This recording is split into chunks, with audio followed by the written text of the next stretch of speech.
So it's an exercise. I'm not telling you not to follow your thoughts and not to have your stories. I'm just asking you to notice that you actually have the stories. So in meditation, what we try and do is, because our minds have been trained to have the thoughts and the stories, meditation, the training of meditation is to give your mind something to do instead of the story. To substitute.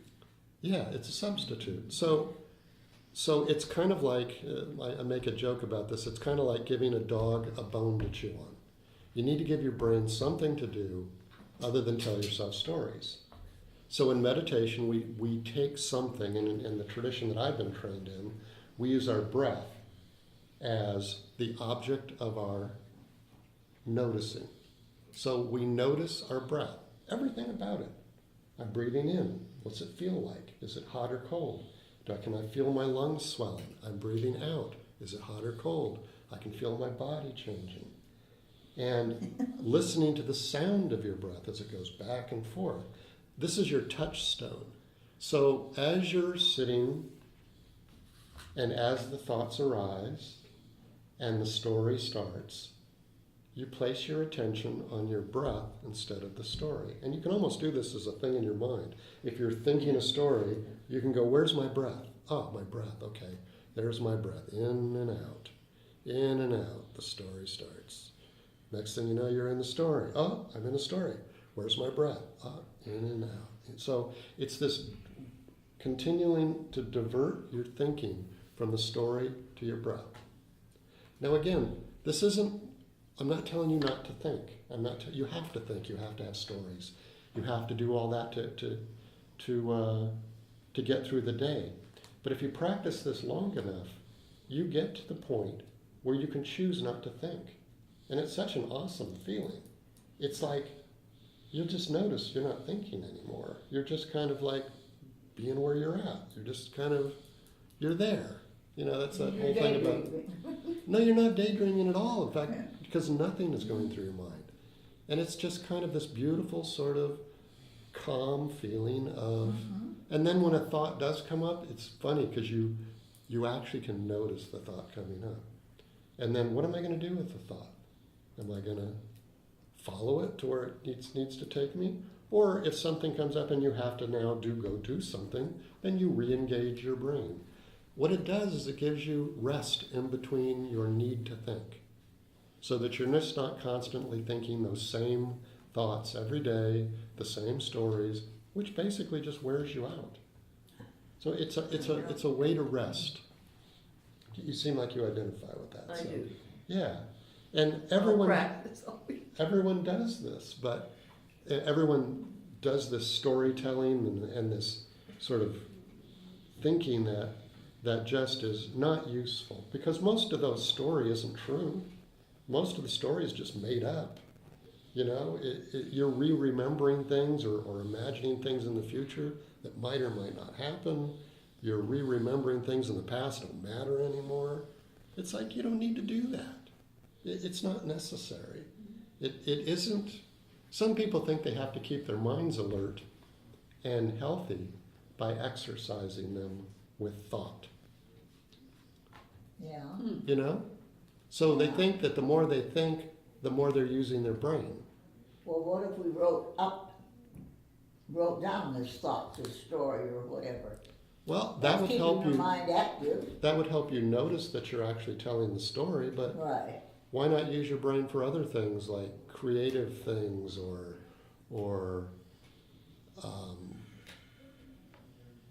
doing whatever you have to do, doing the laundry, eating a meal. I mean, those are all fine No, things to you've done the do. laundry. You're just sitting down. Yeah. And Okay. your thought goes on to whatever way. Yeah. So whether it's that wave to keep or another thought, in other words, that's what you're saying, right? I guess what I'm saying is that for most people, this may not be true for you. For most people, when they sit down and they just start to think, they usually take themselves to a place they don't want to be. Someplace negative, someplace discouraging, some regret. You know, especially as we get older, that's what happens is we Yeah. start to remember, or we start to fear about the future. Oh, how am I going to pay my bills? You know, what's my son doing now? You know, all those sort of negative things that really don't have any basis in reality. We're worrying ourselves sick and That's when you exhausted. get up, There's go nothing. out the door, Yeah. go down to the Well, library or Yeah, someplace. and that's a good way to do it too, is to get yourself off the story. Meditation is just another way to sort of get your mind out of that rut of following those things that you don't want to follow.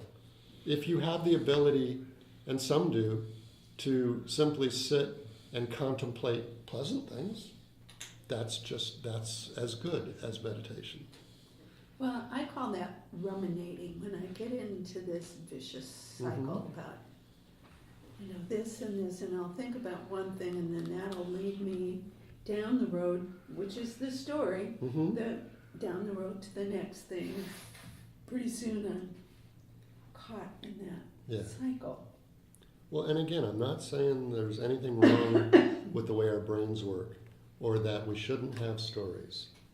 All I'm saying is that there is a way to train your brain so that you can choose whether or not to do that when you want to do it and choose not to do it when you just want to rest and be quiet. Being quiet in your mind is very regenerative, very recuperative. It's good for your body too, because you're not tense and you're not, you know. Yeah.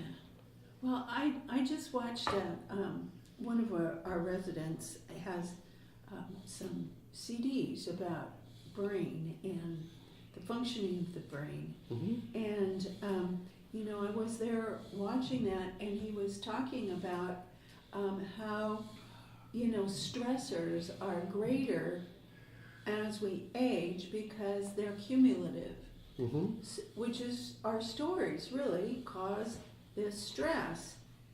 And that stress then releases the corticosteroids from the adrenals, which causes our bodies to degenerate. That's the aging Yes. process. So this can help to, you know, take all that, like you're Yeah. saying, the thoughts that, Mm-hmm. you know, are the stressors. Right. And then the other side of that is that when you do quiet your mind with meditation, your brain releases something very similar to Oxycontin. Yeah. It is actually a feel-good chemical that floods your body and makes you feel good. So our brains control our chemistry, and our chemistries affect our body. So when we stress, we're wearing our bodies out. When we're calm, we're releasing endorphins, and we're releasing these chemicals that actually help heal our bodies and our brain. So that's another really good reason to learn meditation. And again, meditation's nothing mystical. It's simply a way to learn what's going on inside you and choosing whether or not you're going to do that at any given moment.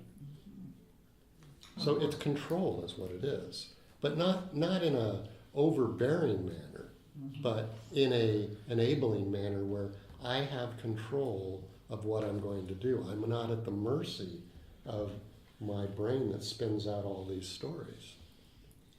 So we have about 7 minutes left. Would you like to try this? Yes. Okay. And in the next time we'll do more meditation, but I thought since this was we had some new people and stuff, that I'd try and give that sort of talk about meditation again. So what I'm going to do is do a little guided meditation, and it's about the breath, because I want you to pay attention to your breathing. Again, giving the dog, your brain, a bone to chew on instead of the story. So every time as I'm talking, you notice that you're not listening to me anymore. You're thinking about what you're going to have for dinner. Just notice that, don't get mad at yourself. Don't judge yourself. Just say, look at me. I'm telling myself a story. Where's my breath? Use that phrase. Where's my breath? Oh, there it is. Okay? So we'll start off with the sound of a bell, because bells are nice because they're loud and then they ring down. And using that ringing down sound to calm yourselves and settle yourselves physically is also a good way to start.